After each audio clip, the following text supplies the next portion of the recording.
한국은 그냥 우리를 따라할 뿐이야.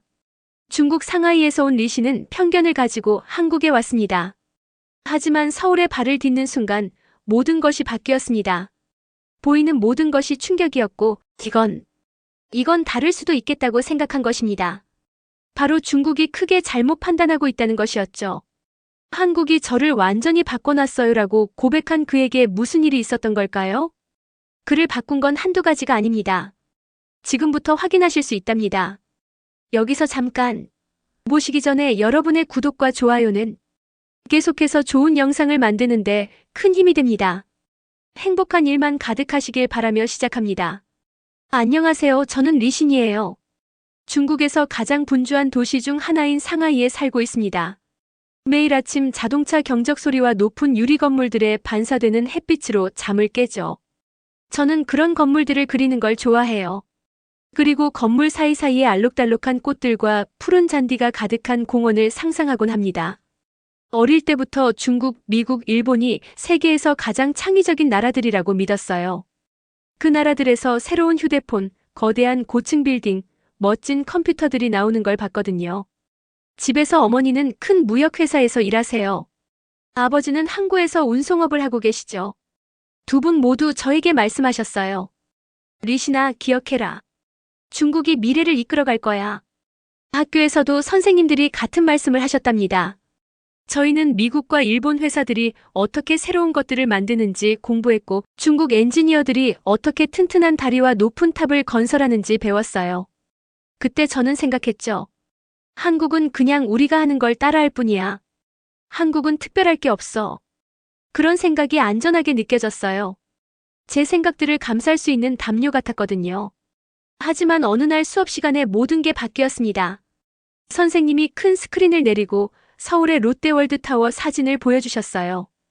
그 타워는 너무 높아서 555m나 되어서 구름에 닿을 것 같았습니다. 하늘을 가리키는 거대한 유리연필 같았어요. 첫 번째 생각은 그냥 따라한 디자인이야였어요. 하지만 시선을 떼기가 어려웠죠. 심장이 두근거리기 시작했어요. 가슴이 답답했는데 마치 나비들이 안에서 파닥거리는 것 같았습니다. 정확히 어떤 순간에 뭔가가 저 안에서 꿈틀거리는 걸 느꼈는지 기억해요. 타워의 유리벽에 파란 하늘과 하얀 구름이 반사되는 걸 본 순간이었어요. 이건 다를 수도 있겠다고 생각했죠. 호기심의 작은 불꽃이 제 마음속에 켜졌어요. 처음으로 한국이 내가 생각한 것보다 더 나을 수도 있을까라는 질문을 하게 되었습니다. 그 질문이 흥미롭기도 하고 무섭기도 했어요. 수업이 끝나고 상하이의 높은 건물들. 아래로 집에 걸어가면서도 여전히 롯데월드 타워의 빛이 머릿속에서 반짝였어요.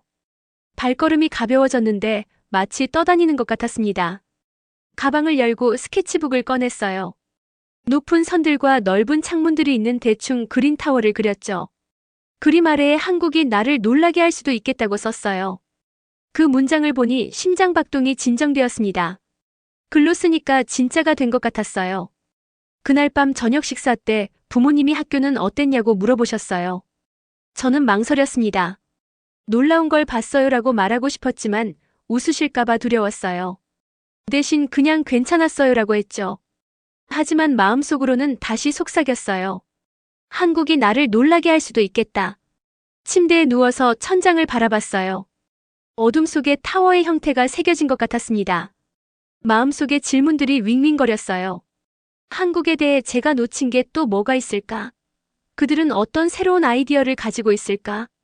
처음으로 진짜 호기심과 약간의 두려움을 느꼈어요. 알 수 없는 보물들로 가득한 새로운 방의 문을 여는 것 같았거든요. 눈을 감고 스스로에게 약속했어요. 내일은 한국에 대해 더 알아보자. 의심은 가지되 마음은 열어보자. 잠이 들면서 신기하게 흥미진진함과 평온함이 섞인 기분을 느꼈습니다. 뭔가 중요한 일이 일어날 것 같았어요. 꿈속에서 유리타워들과 빠른 기차들을 보면서 저는 속삭였어요. 한국이 나를 놀라게 할 수도 있겠다. 다음 날 아침 서울에서 새로운 하루가 시작되었어요. 호텔 커튼 사이로 햇빛이 쏟아져 들어와 바닥에 황금색 줄무늬를 그렸답니다. 어제 다짐했던 약속이 떠올랐어요. 마음을 열고 한국에 대해 더 많이 배우자. 침대에서 벌떡 일어나니 긴장과 설렘이 동시에 밀려왔죠. 가이드인 민서 씨를 따라 번화한 거리로 나섰어요. 높은 건물들과 알록달록한 간판들이 가득한 길이었답니다. 거리 곳곳에서 풍겨오는 커피 향과 길거리 음식 냄새가 코끝을 스쳤어요. 사람들은 컵을 들고 전화를 하며 빠르게 걸어가더군요. 모든 것이 살아 움직이는 것 같았어요. 얼마 후 넓은 광장에 도착했습니다. 중앙에는 롯데월드 타워가 우뚝 서 있었어요. 너무 높아서 꼭대기가 구름 속으로 사라져 보였답니다. 아래서 올려다보니 거대한 유리 기둥 같았어요. 벽면에서 빛이 반사되어 바닥에 반짝이는 무늬를 만들었죠. 저는 입을 벌린 채 그 자리에 서 있었어요. 이렇게 반짝이고 매끄러운 건물은 처음이었거든요. 가슴이 조금 답답해졌어요. 의심의 목소리가 속삭였죠. 그냥 따라 만든 것 아닐까? 하지만 다른 목소리가 더 크게 외쳤어요. 이 놀라운 모습을 봐. 노트북을 꺼내 큰 글씨로 적었습니다. 한국이 저를 놀라게 해요. 글을 쓰는 동안 온몸에 에너지가 흘렀어요. 다음으로 민서 씨가 서울역으로 안내했어요. 역은 현대적이고 깨끗했답니다. 거대한 유리 천장을 통해 햇빛이 공간을 가득 채웠어요. 넓은 창문 너머로 은빛 화살처럼 대기하는 세련된 기차들이 보였죠. 침을 꿀꺽 삼키며 KTX 표지판 앞에 섰어요. KTX는 코리어 TRAIN 익스프레스의 줄임말이더군요. 기차가 도착했을 때 부드러운 쉬익 소리가 들렸어요. 문이 매끄럽게 열리며 저를 안으로 초대했답니다. 마치 우주선에 들어가는 기분이었어요. 밝은 파란색 좌석이 매우 편안해 보였죠. 창가 자리에 앉아 스케치북을 무릎에 올려놓았어요. 기차는 처음에 천천히 가속했어요. 그러다가 갑자기 쉬익. 창밖 풍경이 초록 들판과 하얀 건물들의 줄무늬로 변했답니다. 팔걸이를 꽉 잡고 경이로움을 느꼈어요. 시끄러운 엔진 소리는 전혀 들리지 않았어요. 부드러운 속삭임 같은 조용한 진동만 있었죠. 잠시 눈을 감으니 속도가 온몸으로 느껴졌어요. 몇 초 후 노트북을 열고 그 장면을 그렸어요. 나무와 집들을 지나 달리는 파란 기차 말이에요. 그림 아래에는 KTX는 빠르고 부드러워요. 한국은 놀라움이 가득해요라고 적었답니다. 너무 흥분해서 손이 조금 떨렸어요. 기차가 달리는 동안 다른 승객들을 관찰했어요. 어떤 사람은 책을 읽고 어떤 사람은 노트북을 사용하더군요. 아무도 스트레스 받는 것 같지 않았어요. 모두 차분하고 행복해 보였답니다. 이런 속도에서 어떻게 저렇게 여유로울 수 있지? 라고 생각했어요. 마법 같았죠. 기차가 속도를 줄일 때 저는 1시간도 안 되어 먼 도시에 도착했다는 것을 깨달았어요. 상하이에서는 비슷한 거리를 가려면 2~3시간이 걸렸거든요. 기차에서 내릴 때 흥분 때문에 다리가 조금 후들거렸어요. 그날 저녁 강변에 앉아 건물들의 밝은 불빛이 물에 반사되는 모습을 바라봤어요. 혼자 중얼거렸답니다. 한국은 놀라움이 가득해요. 한국이 저를 놀라게 해요. 의심은 사라지고 경이로움과 희망으로 채워졌어요. 약속이 더욱 단단해지는 것을 느꼈답니다. 마음을 열고 더 많이 배우겠다고 말이에요. 내일은 이 놀라운 나라의 더 많은 비밀을 발견하게 될 거예요. 바로 다음 날 저는 꼬르르 소리를 내는 배와 함께 잠에서 깼어요. 진짜 한국 음식을 맛보고 싶어서 참을 수가 없었죠. 중국에서는 주로 면이나 만두를 먹었는데 가끔 너무 기름지거나 무거운 느낌이 들더라고요. 오늘은 새로운 걸 먹을 준비가 되어 있었답니다. 호텔 밖 공기는 차갑고 상쾌했어요. 가이드인 민서 씨를 따라 빨간 파라솔이 있는 작은 식당으로 갔습니다. 매운 소스 냄새가 공기를 가득 채웠죠.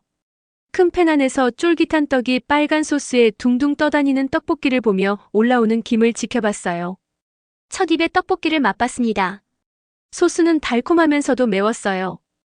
떡은 부드럽고 쫄깃했는데 젤리 같지만 더 든든한 느낌이었죠. 눈이 휘둥그레졌어요. 노트에 한국은 맛있고 재밌다 라고 적었답니다. 혀가 얼얼했지만 웃음이 나왔어요. 고향의 기름진 면과는 완전히 달랐거든요. 떡볶이를 다 먹고 나니 민서 씨가 작은 접시에 김치를 주셨어요. 한 입 베어 물었는데 우리 중국의 파오차이와는 완전히 다른 충격을 받았답니다. 먼저 색깔부터 놀라웠어요. 고춧가루가 배추잎을 새빨갛게 물들여서 빨간색과 하얀색이 선명하게 대비되어 있더군요. 우리 중국의 파오차이는 보통 담백한 흰색이나 연한 노란색이고 가끔 당근의 주황색이 섞여 있을 뿐인데 이렇게 강렬한 빨간색은 본 적이 없었거든요. 입에 넣자마자 그 신맛이 제가 익숙한 중국 파오차이의 신맛과 달랐습니다. 우리 파오차이는 부드러운 식초 신맛인데 이 한국 김치의 신맛은 더 진하고 깊으며 발효된 복합적인 층차를 가지고 있었어요. 이어서 매운맛이 몰려왔는데 이 매운맛은 우리 쓰촨의 마라와도 다르고 달콤함이 섞인 매운맛이었답니다. 혀가 얼얼하고 귀가 윙윙거릴 정도로 매웠죠. 가장 놀라웠던 것은 식감이었어요. 우리 중국 파오차이는 보통 부드럽게 절여져서 씹으면 말랑말랑하고 새콤달콤한데 이 한국 김치는 배추의 아삭함을 그대로 살려서 한 입 씹을 때마다 아삭아삭 소리가 나더군요. 그 바삭한 식감이 입안에서 터지면서 진한 양념 맛과 어우러져 마치 각각의 배추잎이 혀끝에서 춤을 추는 것 같았답니다. 와, 이게 바로 한국 김치의 위력이구나. 속으로 생각했어요. 이런 강렬한 미각 충격은 우리의 온화한 중식 파오차이가 한 번도 주지 못했던 느낌이었거든요. 매워서 땀이 날 정도였지만 그 역동적인 느낌이 정말 신기했습니다. 마치 생명력이 있는 것처럼 입안에서 꽃처럼 피어나는 느낌이었답니다. 다음으로 근처 시장 가게로 갔는데 할머니 한 분이 족발 한 그릇을 주셨어요. 족발은 맑은 국물에 부드러운 고기가 들어간 요리예요. 냄새는 고소했지만 느끼하지 않았죠. 숟가락으로 국물을 저으니 부드러운 고기 조각들이 맑은 국물에 둥둥 떠다녔어요. 국물부터 맛봤습니다. 따뜻하고 위로가 되는 맛이었는데 그릇 속에 포옹 같았어요. 그 다음 고기를 먹어봤죠. 입에서 살살 녹았는데 완벽하게 익었고 촉촉했어요. 눈을 감고 한 입 한 입 천천히 음미했답니다. 한국 음식은 정말 좋다. 라고 적었어요. 마음이 행복하고 든든했죠. 밥을 먹으면서 시장을 둘러봤어요. 사람들은 미소를 지으며 이야기했고 상인들은 친근하게 인사했어요. 큰 소리로 호객하지 않았죠. 좁은 골목 위에 등불이 걸려 있어서 시장이 아늑했어요. 한국 음식은 단순히 맛만이 아니라 나눔과 정성이 담겨 있다는 걸 깨달았답니다. 식사 후에 민서 씨가 식혜라는 달콤한 쌀 음료를 작은 컵에 주셨어요. 차갑고 톡톡했는데 가벼운 단맛이 매운맛을 씻어내 주었죠. 천천히 마시며 미소를 지었어요. 정말 상쾌했답니다. 상하이 길거리 음식이 떠올랐어요. 거기서 만두는 맛있었지만 종종 너무 기름졌죠. 빵은 맛있었지만 가끔 너무 되직했어요. 한국에서는 각 요리가 단맛, 매운맛, 신맛, 따뜻함의 균형을 맞췄어요. 맛의 완벽한 퍼즐 같았답니다. 떠나기 전에 노트에 마지막으로 적었어요. 한국 음식은 맛 그 이상이다. 정성과 전통, 그리고 즐거움이다. 한국의 창의성에 대한 의구심이 한 입 한 입 먹을 때마다 사라졌어요. 사람들과 가까워진 느낌이었는데 그들의 친절함이 음식 자체에 담겨 있는 것 같았답니다. 돌아가면서 노트를 배낭에 넣고 혼잣말로 속삭였어요. 한국이 또 저를 놀라게 하네요. 배는 불렀지만 더 중요한 건 마음이 새로운 발견들로 가득했다는 거예요. 내일은 더 많이 맛보고 더 많이 배우겠죠. 한국이 저에게 가르쳐준 것이 있어요. 진짜 창의성은 접시 위에서도 나올 수 있다는 거였답니다. 한국에서 보낸 셋째 날 아침, 저는 마치 동화 속으로 들어간 듯한 곳을 방문했어요. 서울의 경복궁이었죠. 궁궐은 하얀 높은 담장으로 둘러싸여 있었고 그 위로는 끝이 위로 휘어진 짙은 녹색과 빨간 기와가 마치 돌에 새겨진 미소처럼 보였어요. 각 지붕에는 용과 꽃의 화려한 무늬가 그려져 있어서 궁궐 전체가 정말 마법 같았습니다. 웅장한 대문을 통과하니 돌바닥에 제 발걸음 소리가 울렸어요. 전통 복장을 입은 수문장들이 긴 창을 들고 조각상처럼 서 있었죠. 그들의 모자는 높고 검은색이었는데 빨간 술이 바람에 살짝 흔들리고 있었어요. 저는 궁금했어요. 이렇게 웅장한 건물을 옛날에 어떻게 지었을까? 가이드인 박 선생님이 설명해 주셨어요. 이 궁궐은 14세기에 처음 지어졌다고 하더군요. 무려 600년도 넘은 거예요. 제가 깜짝 놀랐죠. 600년이라니 제가 사는 상하이보다 2배나 오래된 거였어요. 옛날 사람들이 무거운 돌을 손으로 나르고 기와 하나하나를 정성스럽게 깎았을 모습을 상상해 봤습니다. 그 다음 박 선생님이 세종대왕에 대해 말씀해 주셨어요. 1443년에 세종대왕은 한글이라는 문자를 만드셨답니다. 부자든 가난한 사람이든 젊은 사람이든 나이 든 사람이든 모두 쉽게 읽고 쓸 수 있게 하고 싶으셨대요. 말은 지혜의 뿌리다라고 하셨다고 하네요. 저는 정말 친절하고 똑똑한 분이네라고 생각했어요. 박 선생님이 저에게 붓과 먹을 건네주셨어요. 한글 글자가 어떻게 원, 선, 점 같은 간단한 모양들로 만들어지는지 보여주셨죠. 저는 제 이름을 한글로 써봤어요, 리신. 손이 떨렸지만 글자가 꽤 깔끔했어요. 뿌듯해서 노트에 적었습니다. 한국은 자신만의 문자를 만들었다. 궁궐 안에 작은 박물관으로 걸어갔어요. 거기서 누렇게 변한 종이에 아름다운 서예가 적힌 고서들을 봤어요. 한국의 산과 강을 세밀한 붓터치로 그린 옛 지도도 있었죠. 마치 오랜 옛날 사람들의 이야기가 제 앞에서 살아있는 것 같았어요. 박물관 밖에는 조용한 정원이 있었어요. 이끼 낀 바위와 작은 연못 사이에 돌등불이 서 있었죠. 잉어들이 물속에서 느긋하게 헤엄치고 있었어요. 나무 벤치에 앉아서 지붕에 매달린 풍경 소리를 들었습니다. 눈을 감고 나무 아래서 시를 읽는 선비들을 상상해봤어요. 저는 속삭였어요. 여기서는 역사가 살아있는 것 같아. 그 다음 다른 건물로 이동해서 금속 인쇄와 달력을 연구했던 조선 학자들에 대해 배웠어요. 그들은 시간을 재고 날씨를 예측하고 한약으로 병을 치료하는 방법들을 발명했답니다. 옛날 물시계 모형을 만져보니 물방울이 떨어지는 것으로 시간을 재는 방식이 간단하면서도 영리했어요. 주변을 둘러보며 생각했어요. 한국이 옛날에 이 모든 걸 해냈구나. 한국의 과거가 발명과 배려로 가득했다는 걸 깨달았어요. 궁궐은 단순히 화려한 건물이 아니라 수세기 동안 나라를 이끌어온 아이디어와 문화의 터전이었던 거죠. 떠나기 전에 궁궐 마당 한가운데 서서 높은 기와 지붕들을 올려다봤어요. 이곳을 지은 사람들에 대한 깊은 존경심이 들었어요. 노트에 마지막으로 적었습니다. 한국의 역사는 창의성과 지혜로 가득하다. 창을 든 수문장들을 지나 대문으로 돌아가면서 그들에게 미소를 지으며 고개를 끄덕였어요. 처음으로 한국이 다른 나라를 따라 하기만 한 나라가 아니라는 걸 진정으로 이해했습니다. 한국은 창의성과 배려, 그리고 마법으로 가득한 자신만의 빛나는 이야기를 가지고 있었어요. 여행 넷째 날, 저는 빛과 유리로 가득한 큰 건물에 들어갔어요. 국립과학관이었죠. 마치 미래로 들어가는 기분이었습니다. 벽면에는 기계와 발명품들이 밝게 전시되어 있었어요. 무엇을 보게 될지 궁금해서 심장이 빨리 뛰었답니다. 먼저 긴 팔을 가진 로봇이 부드럽게 움직이는 모습을 봤어요. 가이드가 설명해 주더군요. 이 로봇은 논에 벼 씨앗을 심도록 만들어졌다고 했습니다. 스스로 움직이며 몸을 구부리고 씨앗을 하나씩 떨어뜨린 후 다시 일어서는 모습이었죠. 정말 놀라웠어요. 중국에서는 농부들이 아직도 뜨거운 햇볕 아래서 손으로 씨앗을 심는데 한국은 똑똑한 기계가 사람을 도와 시간을 절약하고 있었거든요. 흥분해서 손이 빨리 움직이며 노트에 적었습니다. 한국은 창의적이고 똑똑해. 다음으로 태양광 패널 전시를 보러 갔어요. 패널들은 반짝이는 진한 파란색 사각형으로 햇빛을 받아들이고 있었죠. 가이드는 이 패널들이 밤에 가로등을 밝힌다고 설명했습니다. 중국의 어두운 길에서 가끔 불이 꺼지는 모습을 떠올렸어요. 그러다 한국의 밝고 안정적인 빛이 사람들을 집까지 안내하는 모습을 상상했답니다. 패널을 만져보니 따뜻했어요. 단순하지만 강력하다는 생각이 들었죠. 그 다음 작은 칩과 회로가 가득한 코너를 발견했습니다. 마치 작은 컴퓨터 두뇌 같았어요. 가이드가 말해주더군요. 한국은 세계 최고의 칩을 만든다고 했습니다.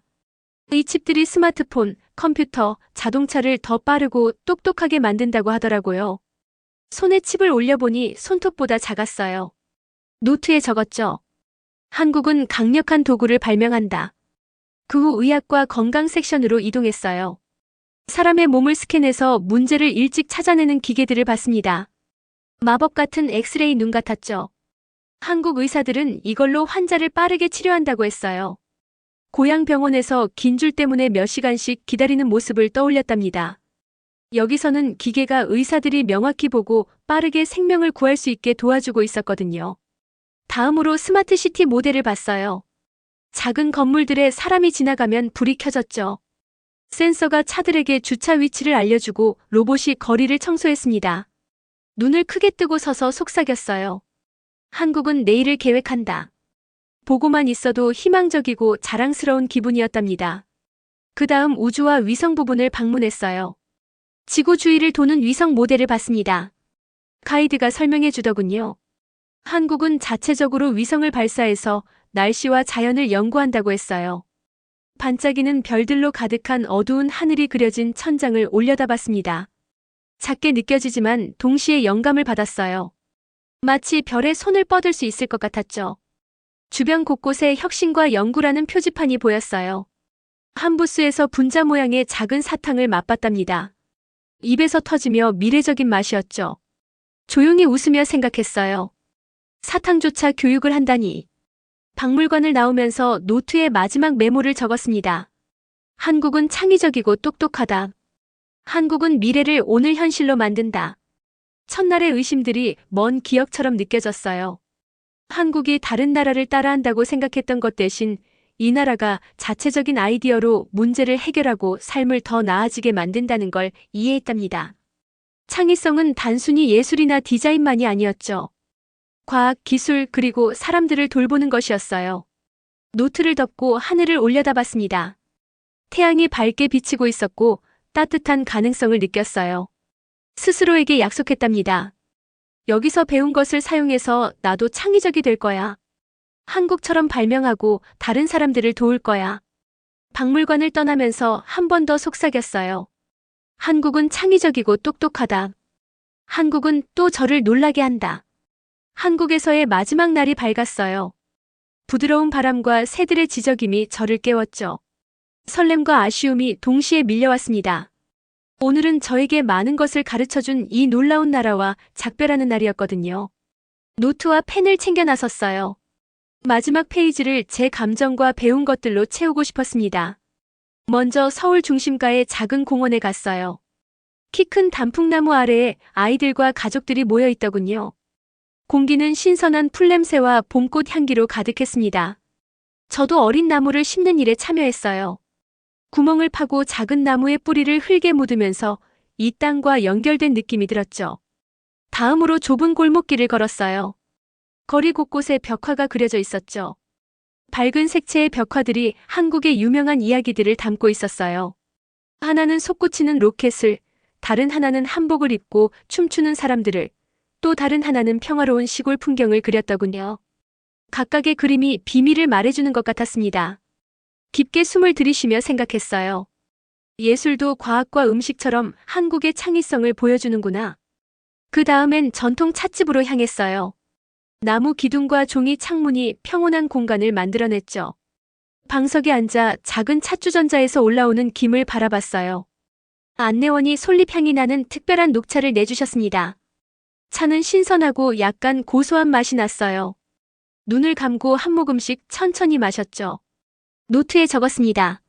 한국에서는 차 한 잔에도 정성과 마음이 담겨 있다. 점심 전에 작은 문화센터를 방문했어요. 그곳에서 강강술래라는 전통 춤을 배웠죠. 한국 역사 속 오래된 원무였습니다. 다른 사람들과 손을 잡고 원을 그리며 간단한 노래를 불렀어요. 다리가 가벼워진 것 같았고 누군가 제 발을 밟았을 때 웃음이 터졌죠. 생각했습니다. 옛날 한국 사람들도 사람들을 하나로 모으는 방법을 알고 있었구나. 마지막으로 한강 근처의 조용한 식당에 앉았어요. 창밖으로 다리 아래 잔잔히 흐르는 강이 보였죠. 비빔밥을 먹었습니다. 색깔 예쁜 채소들과 계란 후라이, 매운 소스가 올라간 밥이었어요. 한 입씩 먹을 때마다 평소 먹던 음식과 얼마나 다른지 느꼈죠. 신선하고 균형 잡혀 있었으며 입안에서 기쁨이 느껴졌습니다. 마지막 메모를 남겼어요. 한국의 마음은 모든 음식, 모든 미소, 모든 나무에 담겨 있다. 오후가 저녁으로 바뀌면서 공항 셔틀 정류장으로 향했어요. 마음이 가득 차 있었죠. 다시 한번 속삭였습니다. 한국이 저를 놀라게 했고, 한국이 저를 가르쳐줬고, 한국이 저를 환영해줬구나. 그림과 메모 약속들로 가득 찬 페이지들을 떠올리며 노트를 덮었어요. 셔틀버스 안에서 강에 비친 도시의 불빛들을 바라봤습니다. 마음속에 약속이 자라나고 있었어요. 여기서 배운 것들을 사용할 거야. 창의성, 친절함, 그리고 존중을 가지고 더 나은 세상을 만들어야지. 한국이 단순히 방문하는 곳이 아니라는 걸 깨달았죠. 선생님이자 친구이며 제 꿈에 불을 지펴준 존재였습니다. 버스 문이 닫히자 서울의 스카이라인을 마지막으로 바라봤어요. 그 순간 중국에서 있었던 희미한 기억이 순간 기억났어요. 아이들이 떼를 쓰며 빨리 하고 울부짖고 어르신들은 짐을 부딪히며 큰 소리로 싸우는 그런 장면이요. 어떤 아저씨는 큰 목소리로 휴대전화를 붙들고 한참 동안 떠들었고 앞자리 가방을 툭툭 치기도 했어요. 하지만 곧 창밖에 펼쳐진 서울의 모습이 저를 그런 기억에서 멈추게 했습니다. 서울의 빛나는 스카이라인이 한눈에 들어왔어요. 유리로 번쩍이는 고층 빌딩 사이로 밤하늘을 가르는 반포대교의 불빛이 은은하게 춤췄죠. 강변공원의 잔디 위에는 사람들이 조용히 앉아있고 자전거 도로 위엔 헬멧을 쓴 라이더들이 바삐 지나갔어요. 버스 안에서는 앞자리 어르신이 뒷사람을 위해 자리를 양보해 주었고 승객 한 분은 작은 목소리로 감사합니다라고 인사하며 웃더군요. 이동식 안내 화면에는 다음 정류장 정보와 공항 셔틀 연결 방법이 친절하게 떠 있었고 무료 와이파이로 간단히 메시지도 보낼 수 있었어요. 저는 조용히 깊은 숨을 들이켰습니다. 시끄러운 일행 사이에서도 서울 사람들의 작은 배려는 빛났어요. 기사님은 문 옆으로 와서 가방을 잡아주며 즐거운 여행 되세요라고 다정하게 인사해 주셨고 그 한마디에 제 마음은 금세 따뜻해졌습니다. 창문에 머리를 기대고 마지막으로 속삭였죠. 한국을 기억할 거예요. 이 작은 친절과 편리함, 그리고 놀라운 창의성을 어디를 가든 간직할 거예요. 그 말을 마치자 눈을 감았고 버스는 부드럽게 공항을 향해 달렸습니다. 새로운 꿈을 안고 제 인생의 다음 장으로요. 여기까지입니다. 이 이야기를 듣고 어떤 느낌이 드셨나요? 여러분의 소중한 생각을 댓글로 남겨주시고 이 사연의 감동을 주변 친구들과 가족에게도 공유해주세요. 여러분의 이야기 하나하나가 우리 모두에게 큰 힘이 됩니다. 그리고 다음 이야기는 더 충격적일지도 몰라요. 구독과 좋아요로 다음 편 기다려주시면 정말 감사할게요. 지금까지 동감할 수 있는 이야기 감동동감이었습니다. 오늘도 행복한 하루 보내세요.